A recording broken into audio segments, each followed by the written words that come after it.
Hey guys, happy Monday. I'm a bit late again on my video for this week, but anyways, I'm just going to take you through what we're doing this week and introduce you to the new unit as well, because we're almost done Unit 2, Linear Relations.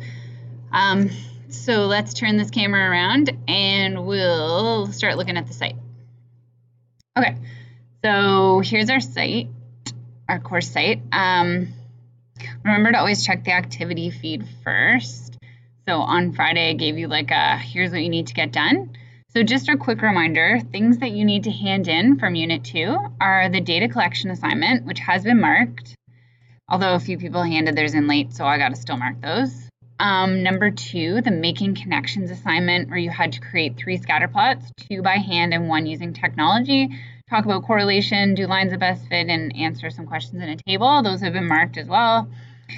Number 3, the rates of change practice assignment, which is still not completely done. I've marked about half of them, so I will finish that today. So your rates of change practice assignment will be marked as of today. And then the 4th thing is a quiz representing linear relations. I've also referred to it as equations of linear relations. And I marked the quizzes that were done as of, I don't know, Friday maybe. So those 4 things you want to have done in the linear relations unit, and you could check your feedback to see, oh my gosh, how did I do on my assignments, or how did I do on my quiz? And you do that by just going to the quizzes or the Dropbox and checking out feedback. And if you don't know how to do that, let me know. I've done a bunch of videos on it, so hopefully you know by now. And then, so now we're working our way towards the final assignment, which some people have already done. Okay, so if you check out the calendar, today, April 8th, the Applied Direct and Partial Variation Part 1 and 2 is due. And then the very last thing is due tomorrow, which is the Linear Relations final assignment. So let's just head over to the content. So here we are in the content. We're done Unit 1. So now Unit 2, Linear Relations, is the 2 parts, scatter plots, rates of change. So in scatter plots, you want to have handed in your survey assignment, just get that done.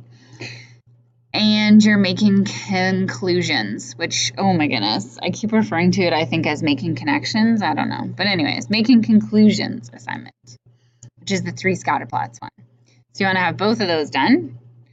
Then in the next box, the next submodule here, rates of change and initial value, you want to have the rates of change practice questions done, which are these guys right here, and I'm almost done marking them. Just a couple tips for you. Most people have done this first table correctly, although some people are messing up the first box here. It starts at 1 hour, and some people have been kind of filling it in as if it starts at 0 hours. So when Ben shovels driveways for the winter months, looks like he charges an $8 fee and then a $2 per hour fee.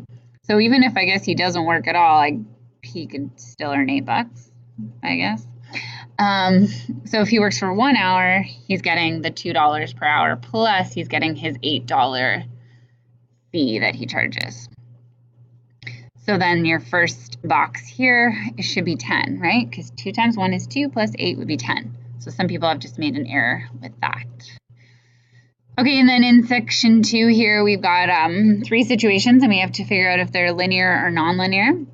And I think it hasn't gone amazing, but some people totally got it, and other people are kind of messing up linear and nonlinear. So look at my feedback if I've marked yours. But you're just looking at your first differences here on the y values. Are these guys going up by the same amount each time? And then make sure your x values are going up by the same amount each time too. And then we can say if they're linear or nonlinear. And then I also wrote, if there is a linear relation, can you write the equation of the line? Which can you? Some people could do it for the linear ones, awesome, and some people couldn't.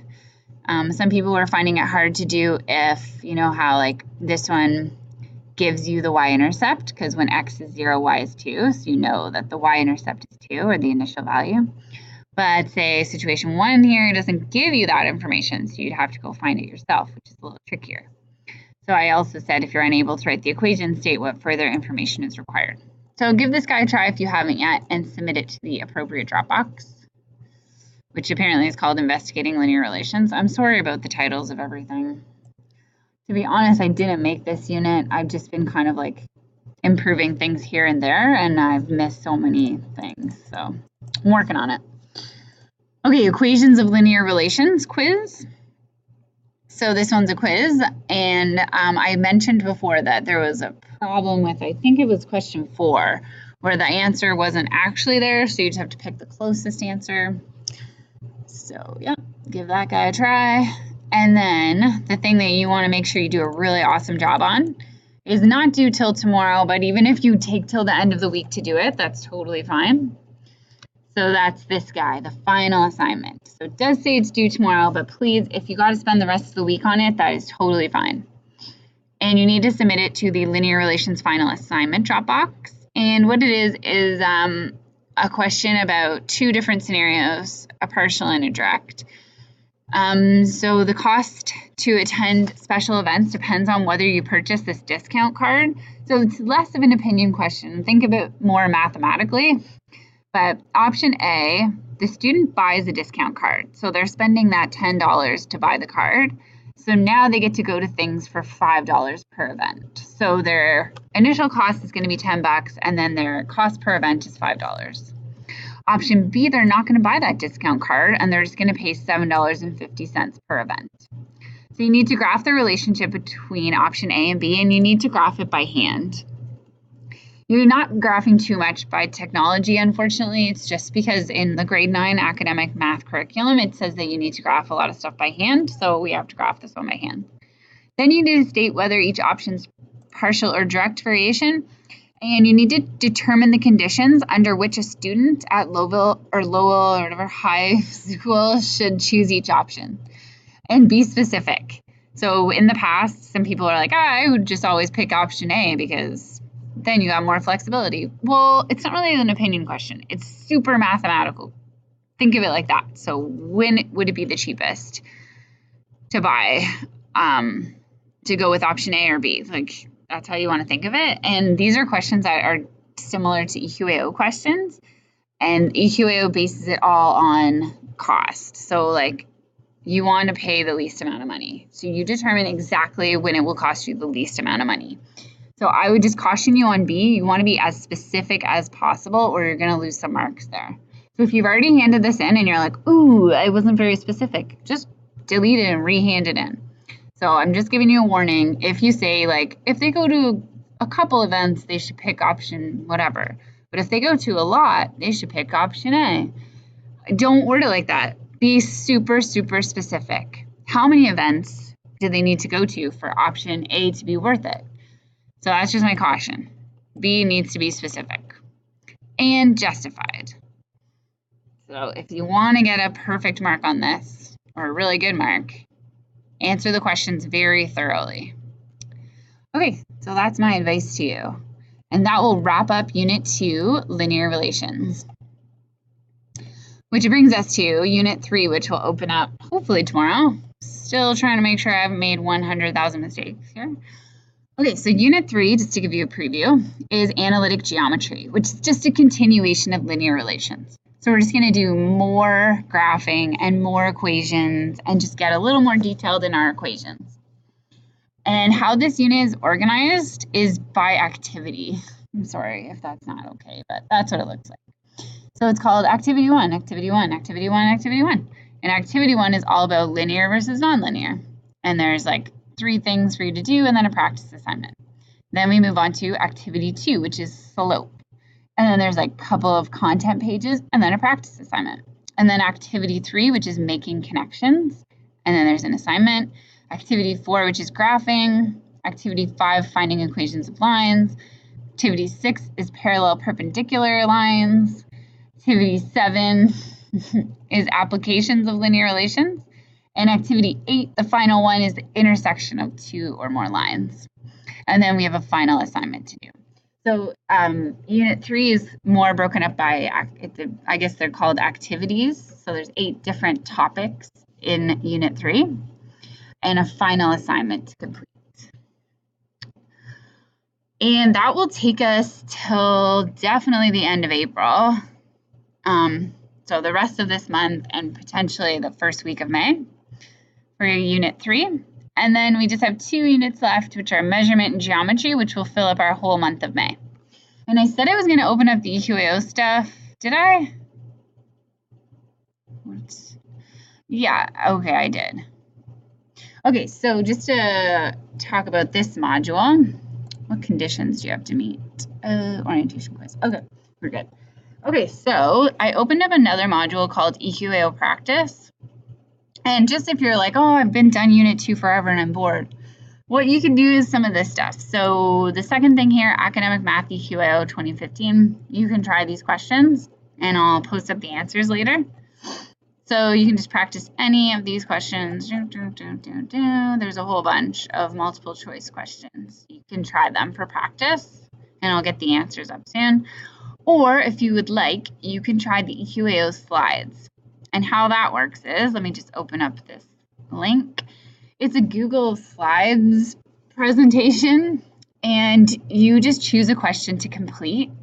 But I said, please only choose one so that there's enough for everyone, which I don't think there's enough for everyone, but I'll just add more if they get taken up. So how these work is, I just thought it'd be cool for everyone to be able to see everyone's answers. So like the first slide has this question. Hey, somebody did it. So it says, Mark has a garden that's made up of 3 square sections. He builds a fence on one side of the garden as shown below. What's the length of the fence? So you need to find this total length, and you just know the areas of the 3 square gardens. And so somebody completed this question here. So then you'll be able to, like, you know, when it comes time to study for the EQAO, you could go through all these questions and cover up the answers and then have the answers there. So I'll just go through periodically and see that the people did the questions correctly. And if you wouldn't mind, you totally don't have to do this, but it'd be cool if you said who you are that did the questions, just so I know, oh, yay, you're doing, like, yeah, I can tell who's doing the questions. If you don't want to put your name, then no pressure. Or you could put your initials or something, I don't know. Or you could email me and say, Miss, I did the garden question, if you don't want your name out there. So however you want to, but I would love to know if you are the one that's doing these questions. So yeah, there's a whole bunch of questions. Oh, someone did this one too. Oh, awesome. And this person put their name. Okay, really, that's really awesome. And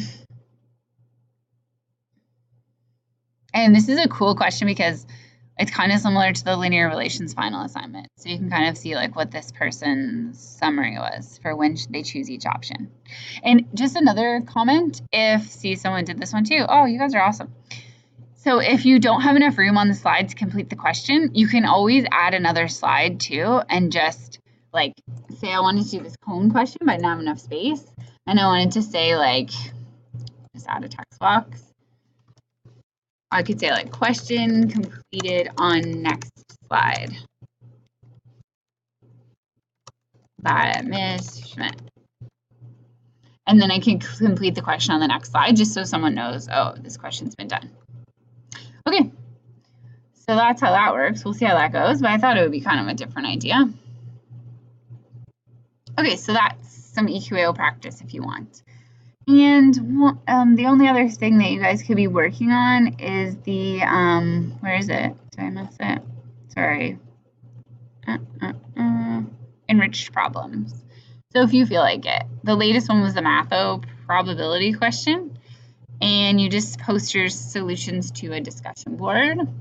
And you can see people's answers only if you actually answer them yourself. Otherwise, you can't see them. Oh, one more thing about the enriched problems. You know this circle one that's so blurry? The last time I checked it, no one actually, a lot of people got the right answer, but I didn't really love people's solution methods. Like some people cheated because some people assumed things that weren't said in the question, which you can never do. So I kind of want to go over this question. So I might make a video solution of how to do this one and post it in the discussion board if you're curious. I think I'll do that this week. A circle angle problem. So if you're one of the people that did this circle angle problem, see if any new people did it that I haven't seen yet. Oh yeah, they did. And lots of people were stuck on this. It is a tricky one. And a lot of people did this, assumed the triangle is equilateral, but don't. You can't doesn't say it. If it doesn't say it is, you can't assume it. Okay, so I'll make a video on how to do this. Because I don't know. I'm going to look through them and see if anyone got it yet. Okay, cool. So I guess that's it. A new checklist will be appearing in the checklist thing here for Unit 3. So currently there's just Unit 2, and you can check them off as you complete them. Yeah, awesome. So if you guys have any questions, let me know. If you feel like scheduling a virtual classroom for any misunderstandings, also let me know. And if you find any mistakes in the content, let me know, because they're there. Okay, awesome. Thanks, guys. I hope you have a great week. And Unit 3 will hopefully be opening up tomorrow. Okay, bye.